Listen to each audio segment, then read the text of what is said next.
pagkagusto sa'yo ni RC na noon pa ay kinukumpara ka niya pala kay Zac Efron bilang crush niya.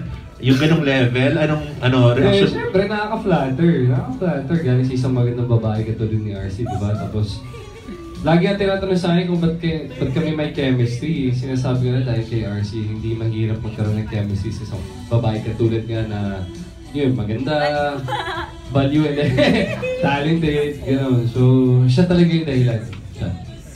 Pero oo, kung ipupush pa natin, pwede ka bang sa totoong buhay mahulog or ma-in love din sa isang kagaya ni RC na parang yung ganyan, parang maingay, parang madaldal na ganyan.